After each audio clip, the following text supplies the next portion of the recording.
कबीरा गुनाहों में एक बहुत बड़ा गुनाह पड़ोसियों को तकलीफ देना।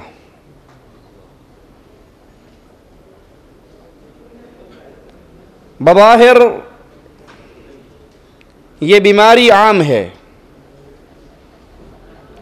और इसके बारे में सोच और फिक्र ना होने के बराबर है, यानी इसके गुनाह होने का तसव्वुर ही हमारे दिल से, अक्सरियत के दिल से निकल चुका है और ये कबीरा गुनाह है जो बग़ैर माफ़ी और तौबा के माफ़ नहीं होता।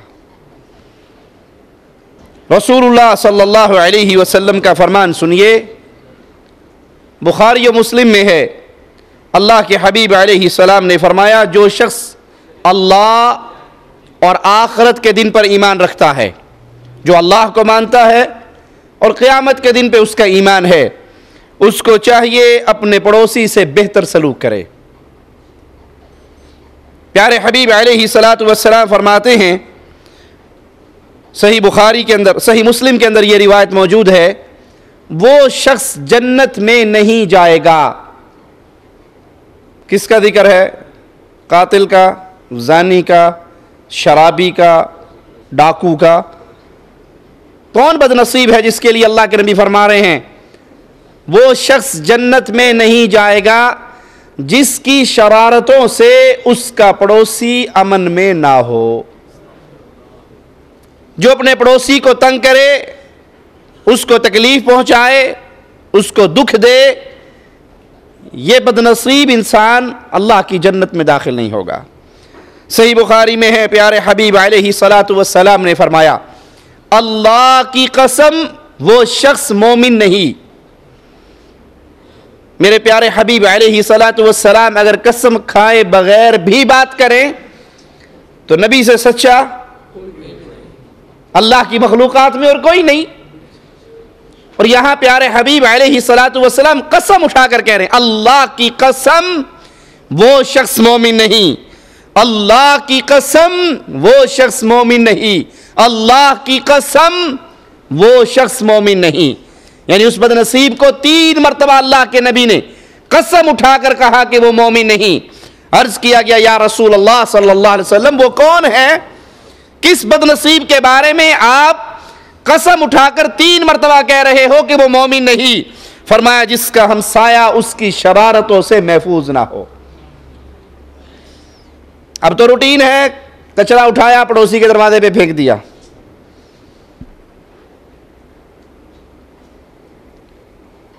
इन्ना लिल्लाहि व इन्ना इलैहि राजिऊन। लोग मकान किराए पर लेने से पहले पड़ोस को देखते हैं कि पड़ोसी कैसे हैं। अच्छा पड़ोसी हो तो मकान लेते हैं, अगर पड़ोसी के बारे में मशहूर हो जाए कि ये अच्छा नहीं है, पता लग जाए, वो मकान ही छोड़ देते हैं। मकान बेच के, सस्ते दामों बेच के भाग जाते हैं। और अल्लाह के हबीब अलैहिस्सलातु वस्सलाम 3 मरतबा कसम उठाकर फरमा रहे, वो शख्स मोमिन नहीं जिसकी शरारतों से उसका पड़ोसी महफूज नहीं। अल्लाह के हबीब अलैहिस्सलातु वस्सलाम ने किसी के अच्छे या बुरे होने का पैमाना एक दिया है। कैसे पता लगेगा ये शख्स अच्छा है, कैसे पता लगेगा ये शख्स बुरा है? उसके पड़ोसी से पूछ लो, उसका पड़ोसी आपको गवाही देकर बताएगा। इब्ने माजा में है, इब्ने मसऊद बयान फरमाते हैं रज़ियल्लाहु अन्हु वरदा, एक आदमी ने रसूलुल्लाह सल्लल्लाहु अलैहि वसल्लम से पूछा, ए अल्लाह के हबीब अलैहिस्सलातु वस्सलाम, मुझे अपनी अच्छाई या बुराई का कैसे पता लगेगा? मैं अच्छा हूं या बुरा, मैं ये जांचना चाहता हूं, मैं अच्छों में हूं या बुरों में हूं। तो आप अलैहिस्सलाम ने फरमाया, अगर तू पड़ोसी को यह कहते हुए सुने कि तूने अच्छा किया, तू अच्छा आदमी है, तू अच्छे काम करता है, तो समझ ले तू अच्छा है। और अगर तेरे पड़ोसी ये कहें कि तू बुरा काम करता है, बुरा आदमी है, तो समझ ले कि तू बुरा है। पड़ोसी आपके बारे में क्या गवाही देते हैं, आपके रूममेट आपके बारे में क्या गवाही देते हैं, आपके हमसाए आपके बारे में क्या कहते हैं। सैयदना अबू हुरैरा से रिवायत है, मुस्नद अहमद के अंदर यह हदीस है, रसूलुल्लाह सल्लल्लाहु अलैहि वसल्लम से अर्ज किया गया, एक औरत तहज्जुद गुजार है, रात को तहज्जुद पढ़ती है, नमाज पढ़ती है, रोजे रखती है, नफली नमाज, नफली रोजे, जिक्र अज़कार, बड़ी नेक मशहूर है नेकी के अंदर, लेकिन अपनी जुबान से अपने पड़ोसियों को तकलीफ देती है। तहज्जुद गुजार है, रोजेदार है, जिक्र अज़कार करने वाली है, नेकी में मशहूर है, क्या बीमारी है इसमें? अपनी जुबान से पड़ोसियों को तकलीफ देती है। रसूलुल्लाह सल्लल्लाहु अलैहि वसल्लम ने फरमाया, इसमें कोई खैर नहीं है और ये आग में है। औरतों के अंदर पड़ोसियों से लड़ने का शौक ज्यादा होता है मर्दों की रिस्म। मर्द तो ड्यूटी पे निकल जाते हैं, पीछे वो भी दरवाजे पे आगे बैठ जाती है और वो भी दरवाजे पे बैठ जाती है, दोनों की लड़ाई चलती है। और जब लड़ते लड़ते गालियां देते देते, कोसने देते देते गले बंद हो जाते हैं बोल बोल के, फिर आखिर में गला बैठ गई, अच्छा मेरा फिर सब्र ही है तेरे ते, ये 2 घंटे गालियां दे ली, अभी ये सब्र वाले खाते में नहीं आई। जब गाली देने की इस्तात खत्म हो गई, लड़ने और झगड़ने की इस्तात खत्म होगी, फिर कहेगी सब्र ही पवे तेरे थे। अल्लाह के हबीब अलैहिस्सलातु वस्सलाम के सामने एक नेक औरत का जिक्र हुआ, उसकी नेकियों का जिक्र हुआ कि वो तहज्जुद गुजार, वो रोजेदार, वो जिक्र अज़कार करने वाली और पड़ोसियों को तकलीफ देने वाली। प्यारे हबीब अलैहिस्सलातु वस्सलाम ने फरमाया, इसमें खैर नहीं है और ये आग के अंदर है। पड़ोसियों को तकलीफ देने के मुख्तलिफ अंदाज हैं। आप अपने घर के अंदर टेलीविजन की आवाज ऊंची कर दें, पड़ोस के अंदर कोई बीमार पड़ा है, आपके घर में बच्चे शोर कर रहे हैं, पड़ोसियों के अंदर कोई बीमार पड़ा है, आपको यह ख्याल ना हो कि मेरी इस हरकत से पड़ोसियों पर क्या गुजरेगी। वो किसी किस्म की तकलीफ हो, वो जुबान से तकलीफ हो, वो किरदार से तकलीफ हो, अपने घर का सारा झाड़ू देकर लास्ट में कूड़ा पड़ोस के दरवाजे के ऊपर कर दिया। अब ये बज़ाहिर आपके लिए एक शुगल मेला बन गया। अब देखा नहीं, बच्चे शरारतें करते हैं, पड़ोस की बेल दबा के अपने घर में भाग जाएंगे। वो बेचारा गर्मी में बाहर निकलेगा, देखा बाहर से कोई नहीं, वो भी जाकर बैठेगा, ये फिर आगे बेल दबा देंगे। इसको हंसी मजाक, शुगल मेला, बहादुरी समझते हैं। अब्दुल्लाह इब्न मुबारक रहिमहुल्लाह, उनके पड़ोस में एक यहूदी था। किसी ने यहूदी से कहा ये मकान बेच दे, मैं तेरा खरीदना चाहता हूं। उसने कहा 2000 दिरहम का मकान बेचूंगा। कहने वाले ने कहा कि इसकी मार्केट वैल्यू 2000 नहीं है, 1000 है, तुम 2000 क्यों मांगते हो?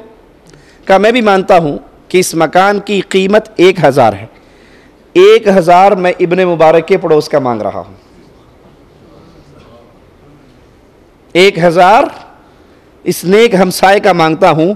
कोई खुशी का मौका नहीं आता जो अपने घर में खिलाता है बच्चों को मेरे घर भी भेज देता है, जो अपने बच्चों को पहनाता है मेरे बच्चों को भी पहना देता है। उसमें क्या खैर है जिसको ये ही नहीं पता मेरे पड़ोस में कौन है, उनके क्या हालात हैं, वो कैसे जिंदगी गुजार रहे हैं। मैं खाकर पेट भरकर सो रहा हूं, मेरे पड़ोस में कोई भूख से तड़प रहा है, कोई बीमारी में तड़प रहा है, उसमें भी खैर है। एक तो यह है जो पड़ोसियों का पता ना करे, जो उनके गम में शरीक ना हो, जो उनके हालात से बाखबर ना हो, और एक ये है कि जो अपने आमाल, अपनी हरकतों से अपने पड़ोसियों को तकलीफ दे। मुसलमानों को तकलीफ पहुंचाना कबीरा गुनाहों में से गुनाह है। वल्लज़ीन युज़ूनल मुअमिनीन वल मुअमिनाति बिगैरि मक्तसबू फ़क़द इह्तमलू बुहतानन व इस्मम मुबीना। कुरान हकीम की इस आयत को सुनिए और फिर सोचिए कि मैं अपने मामलात में कहां खड़ा हूं। वो लोग जो मोमिन मर्दों और मोमिन औरतों को तकलीफ दें बगैर किसी जुर्म के, मुसलमानों को तकलीफ दें उनके गुनाह के बगैर, किसी ज्यादती का बदला नहीं ले रहे, बगैर किसी जुर्म के, जो इनसे सरजद हुआ हो, और वो भी बड़े ही बहतान और सरी गुनाह का बोझ उठाते हैं, जो मुसलमानों को तकलीफ देते हैं। और जो रसूलुल्लाह सल्लल्लाहु अलैहि वसल्लम पर ईमान लाने वाली सबसे पहली जमात सहाबा को तकलीफ दे, उसका क्या ठिकाना होगा? जो औलिया अल्लाह को ईज़ा पहुंचाए, उनको तकलीफ पहुंचाए, वो किस खाते में जाएंगे? कुरान हकीम एक और अंदाज में तरबियत करता है अहले ईमान की, उन्हें दरस देता है। या अय्युहल्लज़ीना आमनू ला यस्खर कौमुम मिन कौमिन असा अन यकूनू खैरम मिनहुम। ए ईमान वालो, कोई कौम किसी कौम का मजाक ना उड़ाए, हो सकता है जिसका तुम मजाक उड़ा रहे हो वो तुमसे बेहतर हो। हमारे यहां तो पूरी पूरी कौम की गीबतें होती है ना। कोई पठानों के लतीफ़े सुनाने लग जाए तो वो 1 घंटा 2 घंटा पठानों के लतीफ़े सुनाता रहेगा, कोई आराइयों के सुनाता रहेगा, कोई राजपूतों के सुनाता रहेगा, कोई पंजाबियों के, कोई सिंधियों के, पूरी पूरी कौम का मजाक। ये तो पंजाबी है, पंजाबी होते ही ऐसे, ये पाकिस्तानी सारे ही ऐसे होते, ये इंडियन है, इंडियन होते ही ऐसे, ये हैदराबादी मियाँ इनका क्या पूछना, ये तो होते ही ऐसे। अब ये पूरी कौम का मजाक है। आपको तकलीफ एक आदमी से हुई और आपने रगड़ दिया पूरी कौम को, और कुरान मना कर रहा है कोई कौम दूसरी कौम का मजाक ना उड़ाए। हो सकता है तुम रात सोकर गुजारते हो और ये मुसल्ले पर रब को मनाते हुए गुजारता हो। तुम्हारे अमाल और इसके अमाल का किसको खबर है? अल्लाह के दरबार में कौन ज्यादा प्यारा है? वला निसाउम मिन निसाइन असा अन यकुन्न खैरम मिनहुन। और यहां औरतों को अल्लाह ने खास तौर पे अलग जिक्र किया कि कोई औरत किसी औरत का मजाक ना उड़ाए। हो सकता है जिसके खिलाफ तुम जुबान दराजी कर रहे हो, उसको तुम हकीर जान रहे हो, अल्लाह के यहां उसकी इज्जत उसकी शान तुमसे बेहतर हो। वला तलमिजू अनफुसकुम वला तनाबजू बिल अलक़ाब बिअसल इस्मुल फुसूक बअदल ईमान व मन लम यतुब फउलाइका हुमुज़ ज़ालिमून।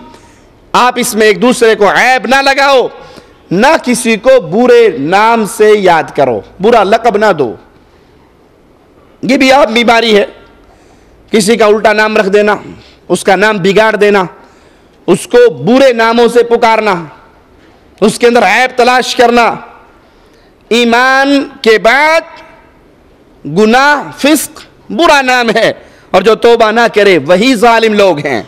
बुखारी और मुस्लिम में है, रसूलुल्लाह सल्लल्लाहु अलैहि वसल्लम ने फरमाया, क़यामत के दिन दर्जे और एतबार में, मकाम और एतबार में सबसे बुरा आदमी वो होगा जिसके शर से बचने के लिए लोग किनारा कर लें। हमारे यहां तो इसको इज्जत समझते हैं ना, बादशाह जहां से गुजर जाते हैं लोग सलाम करके पतली गली पकड़ लेते हैं, चौधरी साहब रगड़ा ना लगा दें, किसी केस में ना फंसा दें।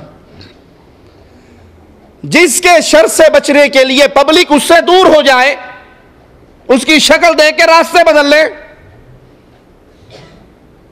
यह बज़ाहिर दुनिया की निगाह में तो बड़ा कर्रो फर वाला है, बड़ी सलाहियतों वाला है। हकीकत के अंदर प्यारे हबीब जनाब मोहम्मद करीम सल्लल्लाहु अलैहि वसल्लम फरमाते हैं, ये क़यामत के दिन दर्जे के एतबार से बुरा आदमी है जिसकी शरारतों से, जिसके शर से बचने के लिए लोग उसके मुंह ही नहीं लगते। पता लग जाए फला मजलिस में फला आदमी आ रहा है, कहते यार छोड़ो परे, वहां जाके बेइज्जती करवानी, उसने जुबान कौन सी बंद करनी अपनी। इसी तरह कबीरा गुनाहों में से गुनाह मुसलमानों से ताल्लुक तोड़ लेना, कता ताल्लुक करना। सही मुस्लिम में है, रसूलुल्लाह सल्लल्लाहु अलैहि वसल्लम ने फरमाया, पीर और जुमेरात, सोमवार और जुमेरात, इस दिन 2 दिनों में जन्नत के दरवाजे खोल दिए जाते हैं। इसीलिए रसूलुल्लाह सल्लल्लाहु अलैहि वसल्लम इन 2 दिनों में रोज़ा रखा करते थे, पीर के दिन भी और जुमेरात के दिन भी। इन 2 दिनों में जन्नत के दरवाजे खोले जाते हैं। हर उस बंदे के गुनाह माफ कर दिए जाते हैं जिसने अल्लाह के साथ शिरक नहीं किया होता। हर मवाहिद के गुनाह माफ होते हैं। मुशरिक के गुनाह, अल्लाह के साथ शिरक करने वाला, अल्लाह की ज़ात और सिफात और इबादत में किसी और को हिस्सेदार बनाने वाला, इसके गुनाह माफ नहीं होते। और सिवाय उस आदमी के जिसके उसके मुसलमान भाई के साथ कता ताल्लुकी हो, दुश्मनी हो। 2 मुसलमान भाई हैं, आप इसमें बोलचाल बंद है, ताल्लुक ख़त्म है, इन दोनों के बारे में भी कहा जाता है ना मुशरिक के गुनाह माफ होते हैं, ना वो 2 मुसलमान जो आप इसमें बाइकाट कर चुके हैं उनके बारे में कहा जाता है इनको मोहलत दे दो यहां तक कि ये सुलह कर ले, और जब तक ये सुलह नहीं करते इनके गुनाह माफ। अब जरा सोचिए कितने हैं जिनकी नाराजगियों का सिलसिला चल रहा है। मैं उससे नहीं बोलता, क्यों नहीं बोलते? मैं सलाम किया, उन्हें जवाब ही नहीं देता, मैं कुछ दाने लेना दे करूं, उसके बाद मैंने उसको मुंह लगाना ही छोड़ दिया। बड़ी बहादुरी की आपने, बड़ा कमाल किया।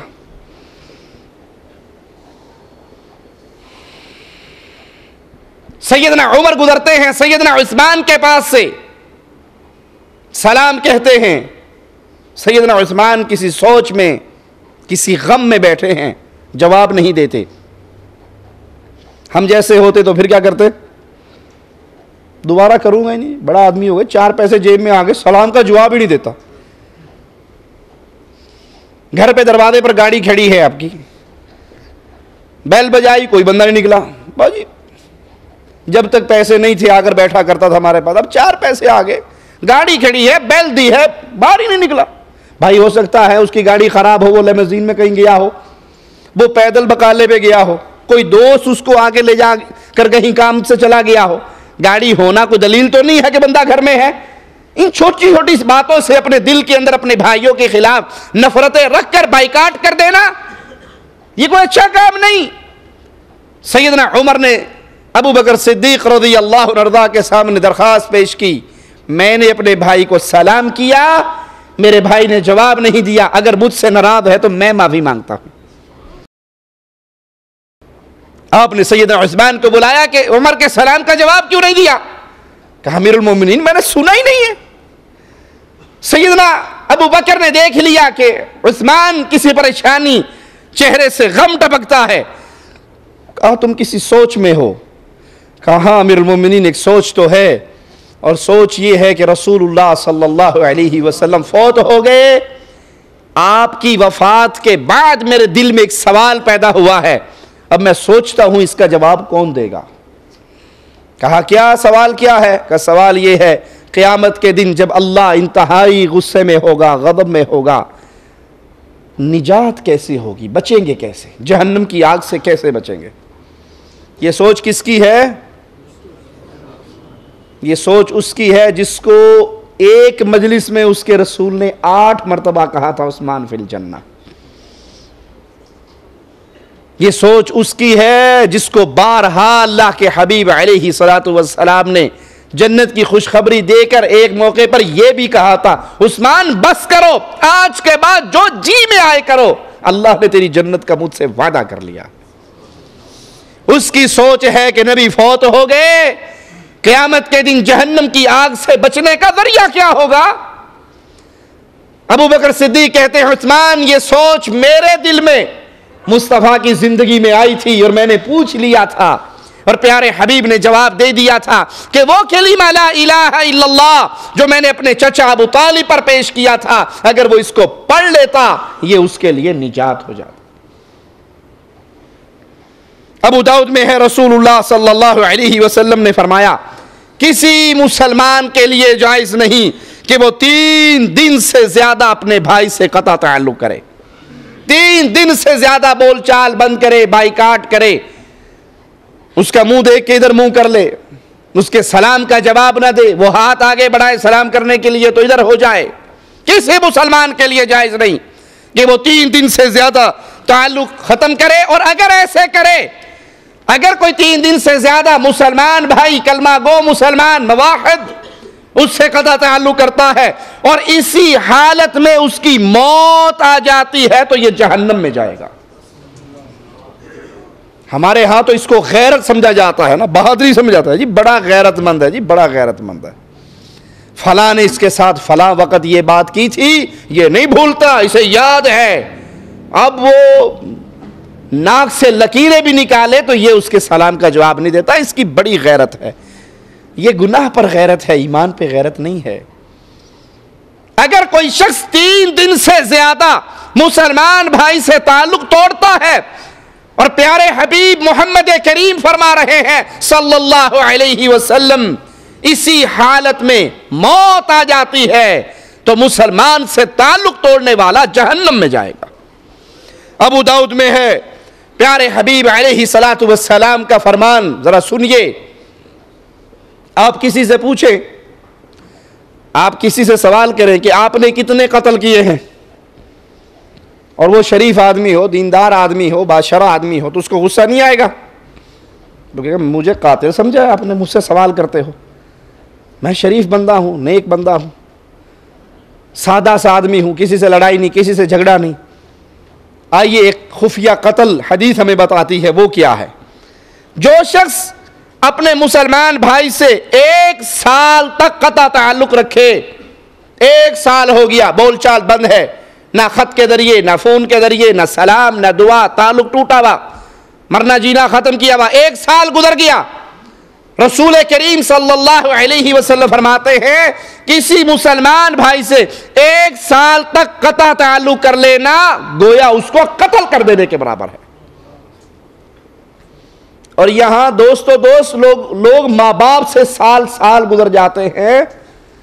मेरी माँ ने फला वक़्त मेरी बीवी को ये कहा था, मेरे बाप ने फला वक़्त मेरी बीवी को ये कहा था। तूने बीवी के पेट से जन्म लिया है या मां के पेट से जन्म लिया है?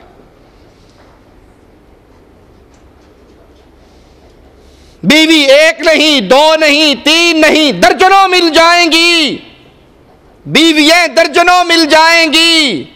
मर जाए तब मिल जाए, तलाक हो जाए तब मिल जाए। अरे हमने तो ऐसे ऐसे वाकयात पढ़े हैं, 80-80, 90-90 साल के लोग शादियां करते हैं, बीवियां मिल जाती हैं। लेकिन मां मर जाए तो मां नहीं मिलती, बाप मर जाए तो बाप नहीं मिलता। मां बाप एक ऐसा बाग है, इसकी रखवाली कर लो, इसकी खिदमत कर लो। इस साए के ढलने से पहले पहले इस साए से फायदा उठा लो। वो बदनसीब जो अपनी मां बाप की खिदमत ना कर सके और मां बाप को नाराज करते हुए इस दुनिया से भेज दिया, अब वो रोता रहे, पीटता रहे, चीखता रहे, उसके रोने का कोई फायदा है?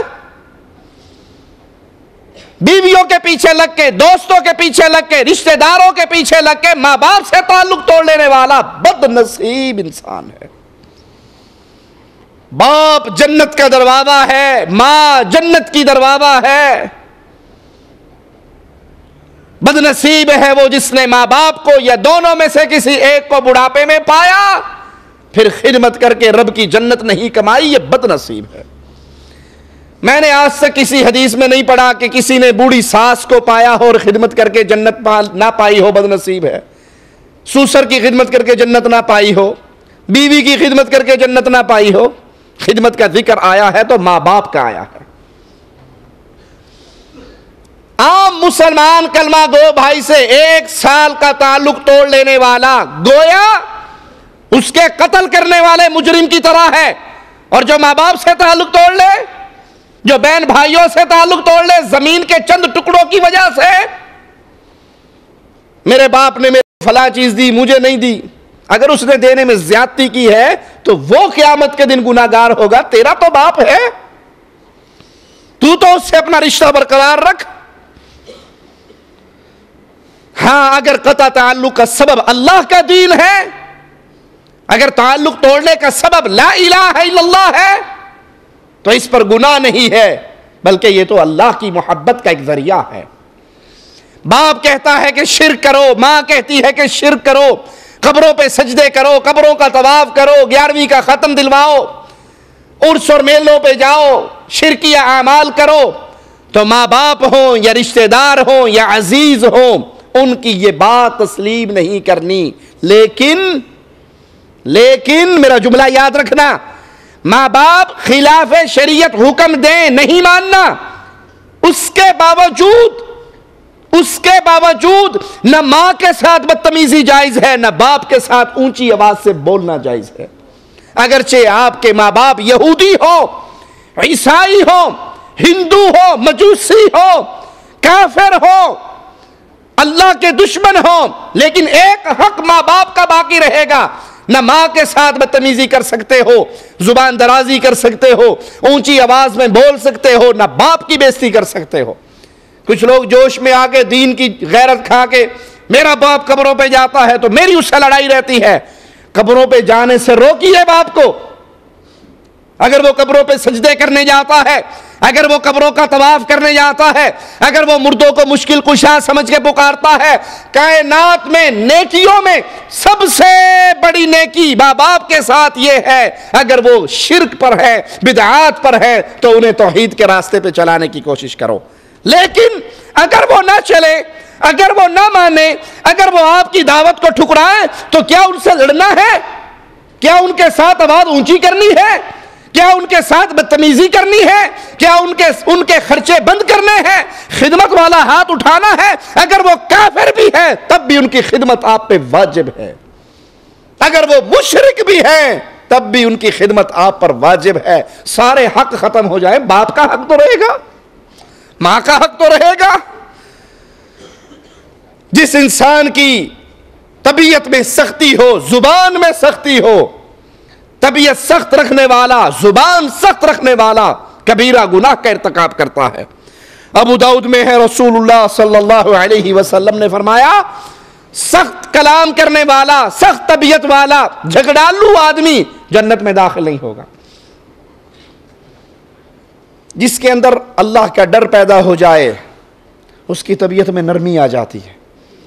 उसे कोई तकलीफ दे भी दे तो वो उसको दुआएं देता है, माफी मांगने पे माफ कर देता है।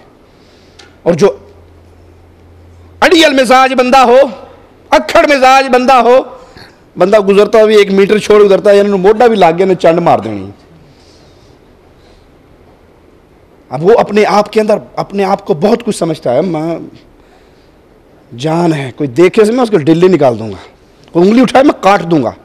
अब बज़ाहिर ये बहुत बड़ा बन रहा है, ये बड़ा बहादुर बन रहा है, ये माशरे के अंदर बड़ा अकड़ के चलता है कि मेरी हैबत ऐसी है, कोई मुझसे ऊंची आवाज में बात नहीं करता, कोई मेरी तरफ घूर के नहीं देखता, कोई मुझे उंगली के इशारे से नहीं बुलाता। बादशाह हैबत इतनी है, डर मेरा इतना है, लोग मेरी तबीयत को जानते हैं, मैं चल रहा होता हूं रास्ता छोड़ के साइडों से भी गुजरते हैं। आप इसको अपने लिए शरफ समझ रहे हो, अपनी झगड़ालू तबीयत को, अपनी सख्त तबीयत को, अपनी सख्त जुबान को, और रसूलुल्लाह सल्लल्लाहु अलैहि वसल्लम गवाही दे रहे हैं कि झगड़ालू आदमी, सख्त गो आदमी, सख्त तबीयत वाला आदमी जन्नत में दाखिल ही नहीं होगा। एक तो है आपकी सख्ती अल्लाह की शरीयत के लिए, ये तो मबरूक है, मुबारक हो आपको, खुशखबरी है आपके लिए कि आप में ईमान की गैरत है। अल्लाह के दीन के खिलाफ होने वाले किसी अमल को आप बर्दाश्त नहीं करते, हाथ जुबान से रोकने की ताकत अल्लाह दे तो रोक देते हो, इस गैरत पे आपको मुबारक हो।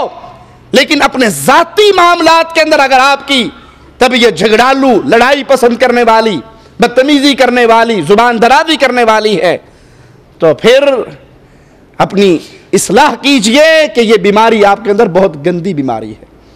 रसूलुल्लाह सल्लल्लाहु अलैहि वसल्लम अपनी जात के लिए कभी किसी से इंतकाम न लेने वाले। एक आराबी ने आपके गले में पड़ी हुई ऊनी चादर को जोर से खींचा, आपकी गर्दन मुबारक पर निशान पड़ गए उसकी सख्ती की वजह से, खुरदरी चादर की वजह से। और वो क्या रहा है, ऐ मोहम्मद सल्लल्लाहु अलैहि वसल्लम, अल्लाह के माल में से मेरा हिस्सा दो। आपने जब मुड़ के उसकी तरफ देखा तो आपके चेहरे पर मुस्कुराहट खेल रही है। ये अपनी जाती वजह से किसी से इंतकाम नहीं लिया। लेकिन जब माजरा अल्लाह के दीन का आए, फातिमा नामी एक औरत ने चोरी कर ली, सवारिश करने वाले करने के लिए आए, अब ये अल्लाह के दीन का माजरा है, आपको इतना गुस्सा आया, फरमाया अगर ये तो फातिमा कोई गैर औरत है, अगर मोहम्मद की बेटी फातिमा भी चोरी करेगी मैं इसका हाथ भी काट दूंगा।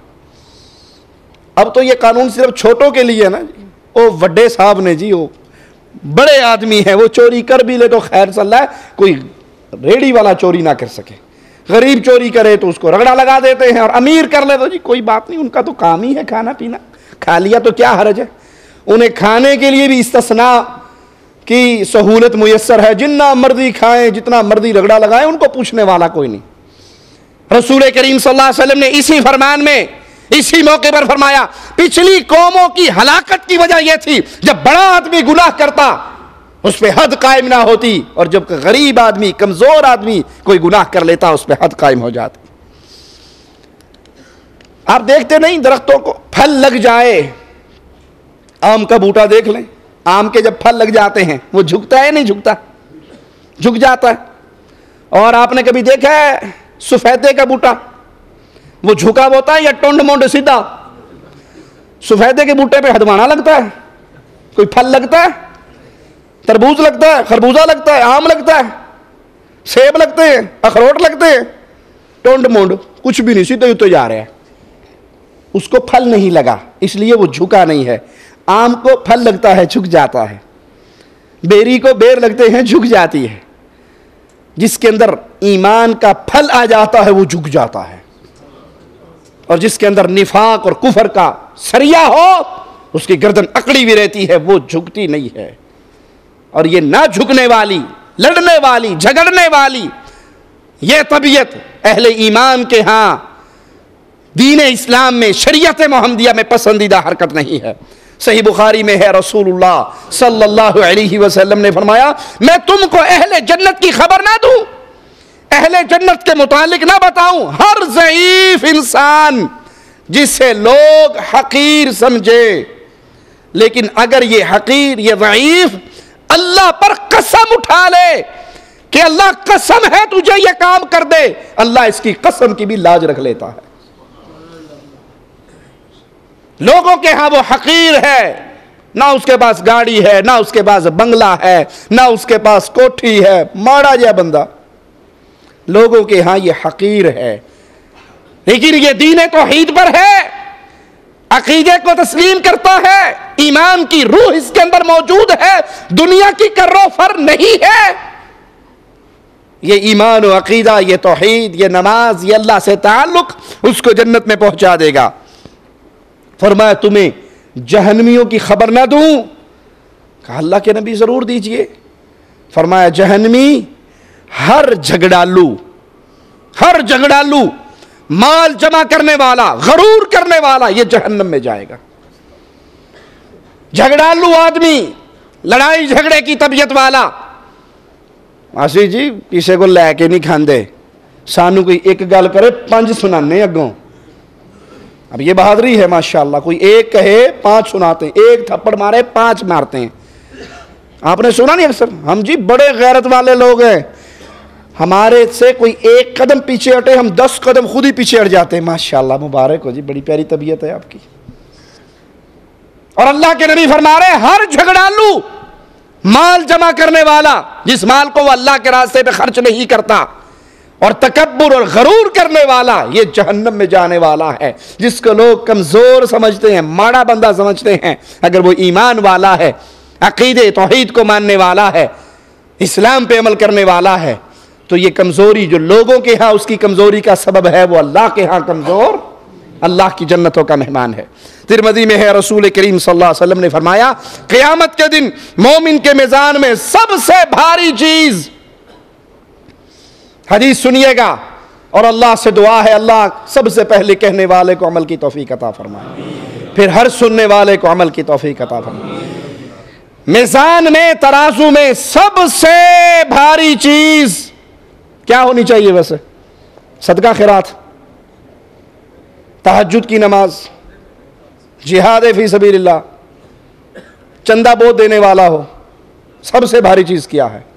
प्यारे हबीब फरमाते हैं क़यामत के दिन मोमिन बंदे की तराजू में जिस चीज का वजन सबसे ज्यादा होगा वो उसका अच्छा अखलाक होगा। ये नहीं है कि आप किसी को, कोई आपको ऐ करे और भाव करके पड़े उसे, तुम ऐ के कहती मैं कटा तुम्हें, ये अखलाक है। बंदा डरता है कि यार इससे ना बस टू दी पॉइंट बात करनी है, अगर थोड़ी सी आगे पीछे होगी तो ये मशहूर जुमला है, कहते हैं जी हमारी जुबान कम चलती है, हमारे हाथ ज्यादा चलते हैं। रसूल करीम सल्लल्लाहु अलैहि वसल्लम ने एक सहाबी को देखा, वो अपने गुलाम को मार रहे और आप पीछे से उन्हें रोकते हुए आ रहे, रुक जाओ रुक जाओ रुक जाओ। अब वो गुस्से के अंदर उसकी पिटाई कर रहे हैं। अल्लाह के हबीब सल्लल्लाहु अलैहि वसल्लम जब करीब आए, उस सहाबी ने रसूल करीम को देखा, अपना कोड़ा फेंक दिया, दुर्रा फेंक दिया, लाठी फेंक दी। आपने एक ही जुमला कहा, जितनी तुझे इस पे कुदरत है, तू इसको, तेरा गुलाम है, जितना मर्जी पीट ले, तुझे जितनी इस पे कुदरत है, तेरे अल्लाह को तुझ पे इससे ज्यादा कुदरत है। सहाबी का दिल, वो ईमान वाले लोग थे।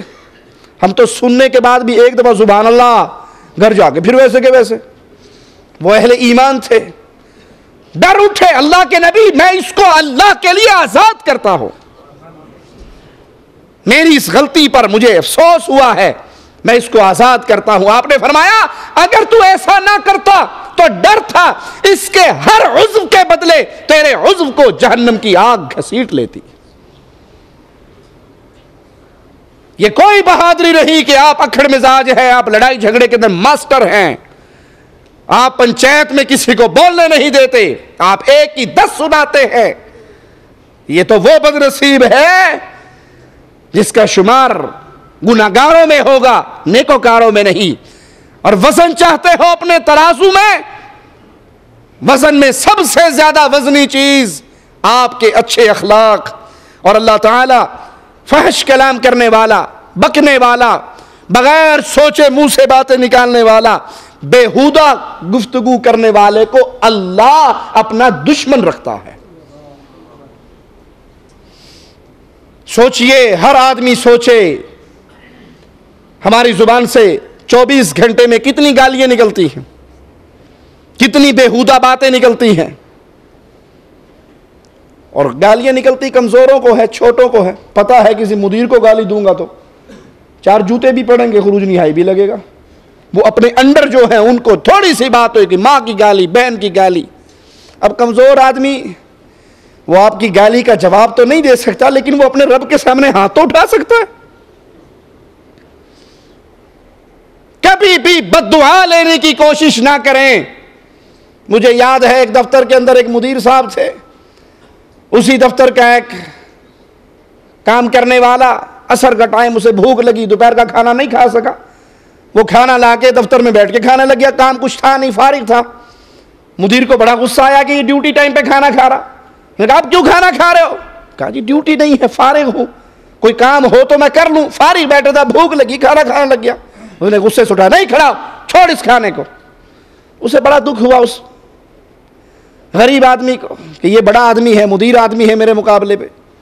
चलो इसने जो करना था कर लिया। वो अगले हफ्ते उम्रे पे गया, सारे तवाफ में अल्लाह के सामने उसी के लिए बद्दुआ करता रहा। एक हफ्ता नहीं गुजरा, उसका ट्रांसफर हो गया।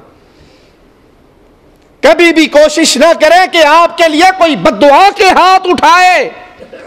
बद्दुआ करने वाला मजलूम अगर काफिर हो, मेरा जुमला याद करना, मजलूम अगर काफिर हो, जालिम मोमिन हो, काफिर मजलूम है, यहूदी है, काफिर है, मजूसी है, इसकी आह भी डायरेक्ट रब के अर्श से जाकर टकराती है। ये ना सोचिए जी तो काफिर है, इसका क्या, जो मर्जी रगड़ लूं, इसका जैसे मर्जी सलूक कर लूं। मजलूम की आह से बचिए, भले वो काफिर ही क्यों ना हो। तिरमिज़ी में है, रसूल करीम सल्लल्लाहु अलैहि वसल्लम ने फरमाया, मैं तुमको ना बताऊं कि आग पर कौन शख्स हराम है और आग किस पर हराम है। अल्लाह हमें उस खुश नसीबों में शामिल फरमा दे जो आग पर हराम है और आग उन पर हराम है। क्या मैं तुम्हें ऐसा शख्स ना बताऊं जो आग पर हराम, आग उसके वजूद पे हराम, हर आहिस्ता मिजाज, नरम तबीयत, लोगों के करीब रहने वाला और नरम गुफ्तगू करने वाला, ये आग पर हराम है, आग इस पे हराम है। कहां गया खड़ मिजाज, कहां गया लड़ाई झगड़े करने वाला, कहां गया अपने रोब से 2 मिनटों में मसले हल कर लेने वाला। आग उस पे हराम, वो आग पे हराम जिसकी तबीयत नरम हो, जिसका मिजाज नरम हो, जिसकी गुफ्तगू नरम हो, जो प्यार से, अदब से, मोहब्बत से कलाम करे, जिसकी जुबान में शीरनी और मिठास हो। आग इस पे हराम है, ये आग पे हराम है। वादा खिलाफी करना कबीरा गुनाहों में से गुनाह है। कुरान हकीम अहले ईमान को दरस देता है, वऔफू बिल अहदी इन्नल अहद कान मसऊला, अपने वादों को पूरा करो, इन वादों के बारे में क़यामत के दिन तुमसे सवाल होना है। बुखारी और मुस्लिम में है, रसूलुल्लाह सल्लल्लाहु अलैहि वसल्लम ने मुनाफिक की एक निशानी बताई है, मुनाफिक की एक खसलत बताई है, और वो ये है जब वो वादा करता है वादे की खिलाफ वर्जी करता है। जब किसी से वादा कर लो, आपने उधार लिया वादे पर, आपने कोई और चीज इस्तेमाल की मांगी वादे पर, जो वादा है उसको पूरा करो। मुझे याद है हमारे शेख सैयद बदिउद्दीन शाह राशिदी रहमतुल्लाह अलैह, अल्लाह उनकी कब्र को जन्नत का बाग बनाए, दरस के लिए अगर कहीं टाइम दे देते, जलसे के लिए, प्रोग्राम के लिए वक्त दे देते, जिंदा हो, किसी तरह की कंडीशन हो, वो उस दरस पे जरूर पहुंचते थे। जब जुबान दे दी आपने, वादा कर लिया, उस वादे का पास करें। पास करना मोमिन की निशानी है और वादा करके खिलाफ वर्जी कर लेना मुनाफिक की निशानी है। सही मुस्लिम में है, सैयदना यमान और हुदैफा रज़ियल्लाहु अन्हुमा, ये दोनों मदीने की तरफ जा रहे, कुफारे मक्का ने इनको पकड़ लिया, पूछा तुम मोहम्मद के पास जा रहे हो सल्लल्लाहु अलैहि वसल्लम? उन्होंने कहा नहीं, हम मदीना जा रहे हैं, और जंगे बदर का मौका था। उन्होंने अल्लाह की, काफिरों ने अल्लाह की कसम लेकर इनसे वादा लिया कि तुम जंग में तो हमारे खिलाफ शरीक नहीं होंगे। इन दोनों ने वादा किया कि नहीं, हम जंग में शरीक नहीं होंगे, हम तो मदीना जा रहे हैं। रसूलुल्लाह सल्लल्लाहु अलैहि वसल्लम के पास पहुंचे, सारा माजरा आपको बताया। आपने कहा जाओ अपने वादे को पूरा करो, हम काफिरों से होने वाले वादे को भी निभाएंगे और उनके मुकाबले पर अल्लाह से मदद मांगेंगे। जंग का मौका है, वो कुफार है। कहा तुमने वादा किया है, अल्लाह की कसम खाई है, हम कुफार से भी अपने वादे को पूरा करेंगे और निभाएंगे। दो बंदे लड़ाई में कम हो गए, हम पहले ही आदत छोड़े हैं, लेकिन हम अपनी इस लड़ाई के अंदर मदद अपने अल्लाह से मांगेंगे। मुसलमान की तरफ असलहे से इशारा करना गुनाह कबीरा है, बड़ा गुनाह है। लोग मजाक में छुरी निकाल लेते हैं, खंजर निकाल लेते हैं, पिस्टल सीधा कर लेते हैं, और आप उन्हें मना करो कि भाई मोमिन की तरफ असले से इशारा करना नहीं जी, हमारा मजाक है, हमारा मजाक चलता है। जिस चीज से रसूलुल्लाह सल्लल्लाहु अलैहि वसल्लम ने मना कर दिया उसमें किसी का मजाक। जो काम इस्लाम में मना है, गुनाह है, कबीरा गुनाह है, सुनते ही अपने दामन को रोक लीजिए। अल्लाह के हबीब अलैहिस्सलाम ने फरमाया, सही मुस्लिम में यह रिवायत है, जिस इंसान ने अपने भाई की तरफ लोहे के हथियार से इशारा किया, फरिश्ते इस पर लानत करते हैं। जो अपने भाई पर लोहे के हथियार से इशारा करे, फरिश्ते उस पर लानत करते हैं, भले वो भाई उसका सगा ही क्यों ना हो, खून का भाई हो या ईमान का भाई हो, उसकी तरफ लोहे का इशारा करता है, असलहे का, वो छुरी हो, वो तलवार हो, वो खंजर हो, वो कलाशन हो, वो पिस्टल हो, अल्लाह के मलाइका उस पर लानत करते हैं। इस हदीस की वजाहत दूसरी रिवायत के अंदर है, और वो ये कि तुम में से किसी को मालूम नहीं, हो सकता है शैतान उसके हाथ से वो असलहा लेकर चला दे। तुम तो मजाक कर रहे हो, लेकिन शैतान उस असलहे के चलाने का सबब बन जाए, और जिसके हाथ से वो चला है वो कत्ल के जुर्म में जहन्नम में चला जाए। दीन इस्लाम की तालीमात हिकमतों से भरी हुई है। अपने दामन को रोकिए, अपने इस गुनाह से बाज आइए। आपके हाथ में नहीं है, आपके इख्तियार में नहीं है, पता नहीं वो शैतान आपके हाथ से उस असलहे को लेकर इस्तेमाल करे और कत्ल के जुर्म में वो इंसान जहन्नम रसीदा हो जाए। कबीरा गुनाहों में से एक बहुत बड़ा गुनाह यतीम का माल खाना। यतीम माशरे का मजबूर हिस्सा है। एक तो उसका बाप मर गया, उसके सर का सहारा, वो छोटी सी उम्र के अंदर बाप के बगैर इस दुनिया में रह रहा है। अब वो अपने माल के अंदर तसर्रुफ नहीं कर सकता, बच्चा है, छोटा है, नाबालिग है। वो कितने बड़े मुजरिम हैं जो यतीम का माल खाने के लिए पहुंच जाते। यतीम का माल खाने के कई तरीके हैं। कुछ तो ऐसे जालिम चचा और ताया होते हैं, रिश्तेदार होते हैं, जो भाई के फौत होते ही भाई के सारे माल पे कब्जा करके यतीम भतीजों भांजों को महरूम कर देते हैं। एक तो यह तरीका है जुल्म का, और कुछ इस्लाम की चादर में चोरी करने के लिए, यतीम का माल खाने के लिए चोला इस्लाम का पहन लेते हैं और यतीम के घर पहुंच जाते हैं। तेरा प्यो मर गया है? हाँ जी मौलवी साहब जान रात फौत हो गई। पहले दिन के ख़त्म की तैयारी करो। अब पहले तो उसका बाप मर गया है, 10 बकरे ला के देगे चढ़ाकर मौलवी का पेट भी भरेगा। अब वो पहले दिन का ख़त्म, तीसरे का ख़त्म, 7वें का ख़त्म, 9वें का ख़त्म, 10वें का ख़त्म, 40वें का ख़त्म, कुल शरीफ, बरसी शरीफ, अल्लाह करे कितने कोई और मर जाएगा, मौलवी का काम चलता रहेगा। याद कर लीजिए मेरे इन जुमलों को, कड़वे होंगे, माफ कर देना, नहीं करोगे, मैंने चंदा तो कभी मांगा नहीं आपसे। ये मौलवियों के घरों में, यतीमों के घरों में आकर खाने के ढोंग हैं। तीजा, नावा, 10वां, 7वां, 40वां, कुल, बरसी, ये सारे तरीके मेड इन इंडिया हैं, मेड इन पाकिस्तान हैं। हिंदुओं से रस्में ली हुई जो चोला इस्लाम का पहनाकर मुसलमानों के घर पहुंच गए। कोई एहसान सवाब के नाम पे खाता है, कोई कुरान खानी के नाम पे खाता है, कोई पहले लड़ाई में भेज के मरवा लेते हैं अपने नौजवानों को, और फिर खुद ही वसीयतें लिख के मुजल्लों में छाप लेते हैं और अपने कारिंदों को भेज देते हैं, मुबारक हो आपका बेटा शहीद हो गया है, जन्नत में उसकी हूरों से शादी हो रही है, ये उसने वसीयत की है कि जो हमारी जायदाद में कोई हिस्सा है, कोई माल है, वो भी सारा हमारे नाम लगा दो। किसी ने खाने का ढोंग किसी तरह बना लिया, किसी ने खाने का ढोंग किसी तरह बना लिया। इसका इस्लाम से कोई रिश्ता नहीं, ना तीजे का, ना सातवें का, ना 40वें का, ना इन झूठी वसीयतों का कि जो जमीन बाकी बची है वो भी हमें दे दो। अल्लाह के हबीब अलैहिस्सलाम ने किसी के घर में जाके ऐसी खुशखबरी नहीं सुनाई कि तुम्हारे बेटे की हूरों से शादी हो गई, अब जो कुछ बचा है वो सब हमें दे दो। एक तो बच्चा मर गया, ऊपर से माल भी खा गए।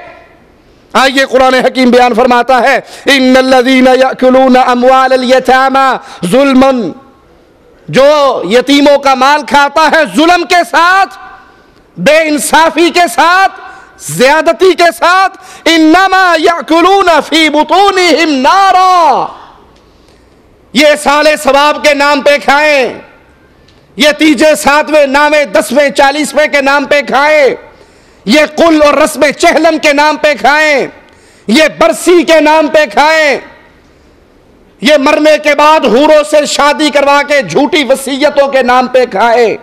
कुरान बताता है, इन्नमा याकुलूना फी बुतूनिहिम नारा, ये अपने पेट में माल नहीं भर रहे, जहन्नम के अंगारे भर रहे हैं। वसयस्लौना सईरा, आज तो खा लो तुम, यतीमों का माल खा लो, बेवाओं का माल खा लो, मिस्कीनों का माल खा लो, लेकिन अनकरीब तुम्हें अल्लाह दोज़ख के हवाले करेगा।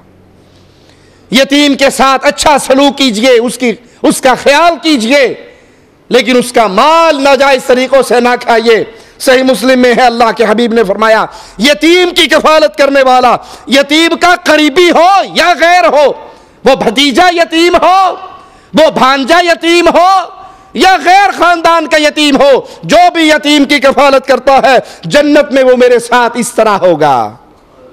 अल्लाह के हबीब सल्लल्लाहु अलैहि वसल्लम इन 2 उंगलियों से इशारा करके फरमाया, यतीम की कफालत करने वाला जन्नत में मेरा इस तरह साथी बनेगा। और जो यतीम का माल खा जाए, जो यतीम के घर में हर जुमेरात को गेड़ा मारे, रूहें आती हैं, तेरे अब्बे की रूहें आनी है, मुर्गे पका के रखना।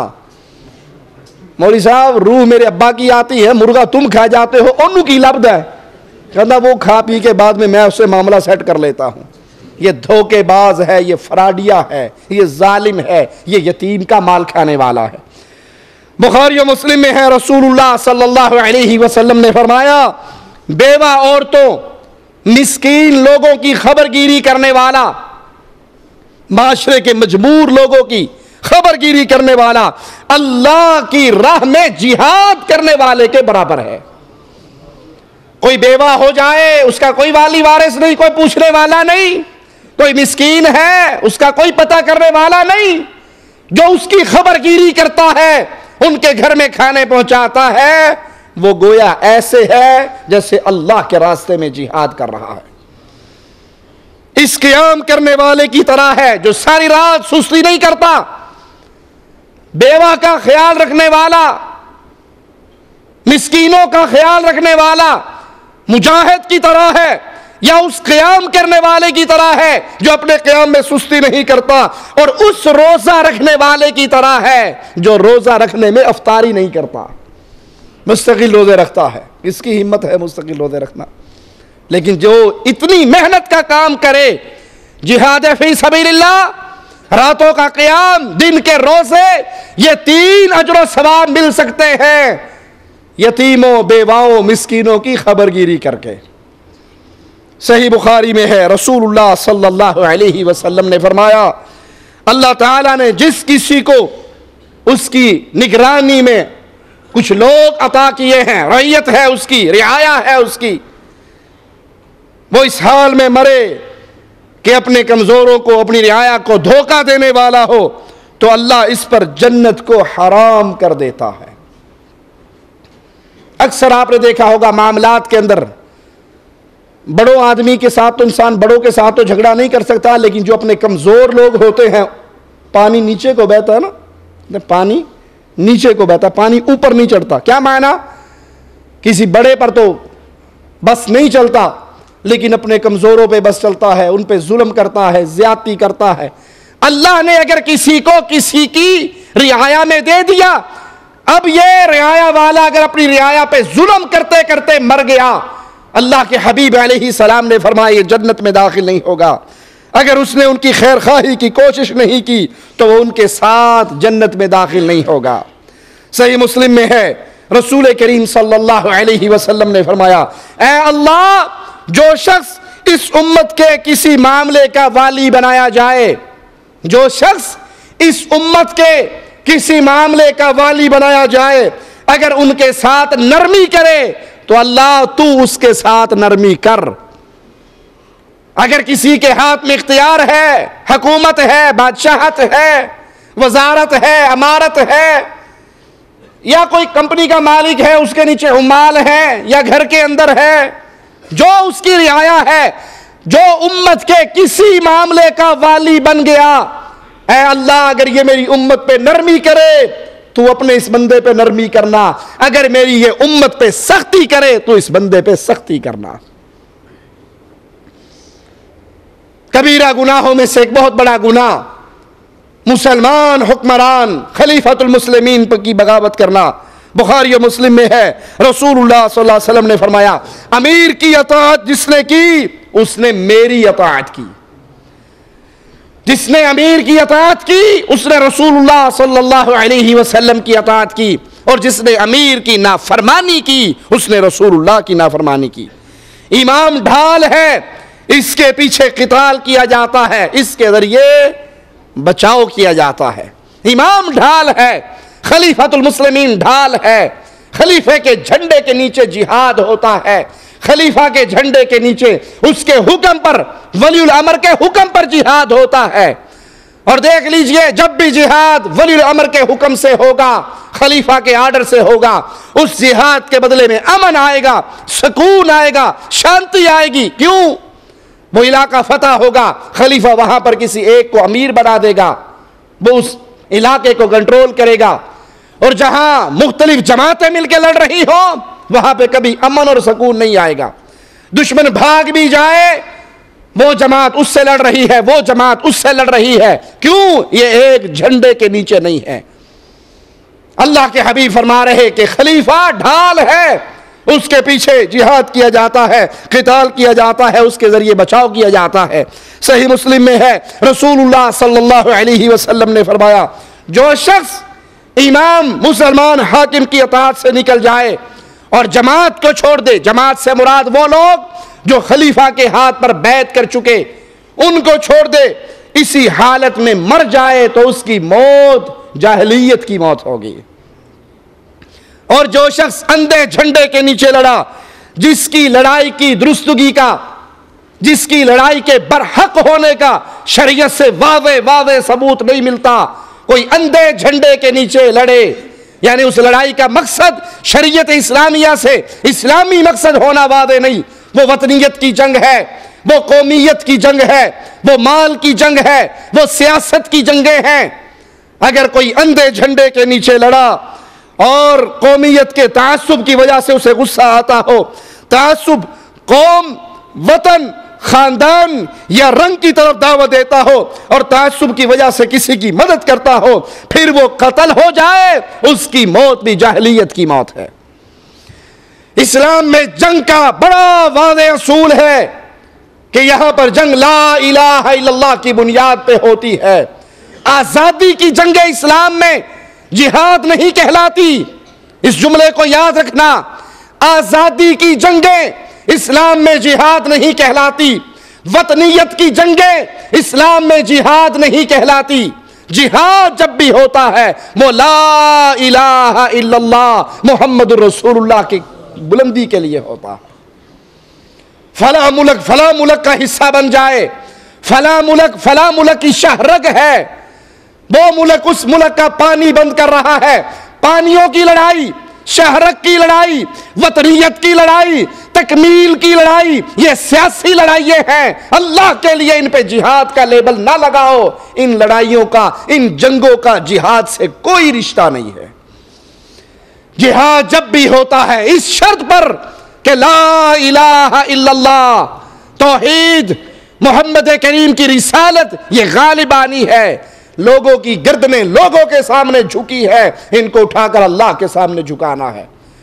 और इन जंगों में राफजी भी आपके गले में हाथ डाल दें, कब्र परस्त भी आपके साथी बन जाए, जिन जंगों में वतन परस्त भी आपके बाजू बन जाए, कौम परस्त भी आपके भाई बन जाए, अल्लाह और उसके रसूल के दुश्मन, सहाबा किराम के दुश्मन भी आपके भाई बन जाएं, जिन जंगों के लिए आपको दरबारों पे जाकर गद्दी नशीनों के झुरमटों में खिताब करना पड़ जाए और दरबारों पे आकर इज्तिमा करने पड़ जाए, मिज़ार कायद पे मेले जिहादी लगाने पड़ जाए, ये सियासी जंगें हैं, इनका जिहाद जैसे मुबारक अमल से दूर का रिश्ता भी नहीं है। जो अंधे झंडे के नीचे लड़ा वो जहलियत की मौत मरा, और जो मेरी उम्मत के खिलाफ तलवार उठाता है, अहले ईमान के खिलाफ तलवार उठाता है, अच्छे और बुरों को कत्ल करता है, न मोमिन को छोड़ता है न अहद वाले को छोड़ता है, वो मुझसे नहीं है, मैं उससे नहीं हूं। जो अहले ईमान को मारे या मुसलमान मुल्कों में जो पनाह लेकर कुफार इस्लामी स्टेट से, मुसलमान हुकूमत से अहदो पैमान लेकर रह रहे हैं, इनको मारे, अल्लाह के हबीब फरमाते हैं ना वो मुझसे है ना मैं उससे हूं। अल्लाह से दुआ है अल्लाह हमारी खताओं को माफ फरमाए, अल्लाह हमारी सियाहकारियों को माफ फरमाए, अल्लाह हमारे गुनाहों को माफ फरमाए, अल्लाह हमें जिंदा रखे, ईमान पे रखे, अल्लाह हमें मौत दे तो इस हाल में दे, अल्लाह हमसे राजी हो, हम अपने अल्लाह से राजी हों। अक़ूलु क़ौली हाज़ा वस्तग़फ़िरुल्लाह ली व लकुम व लिसाइरिल मुस्लिमीन फस्तग़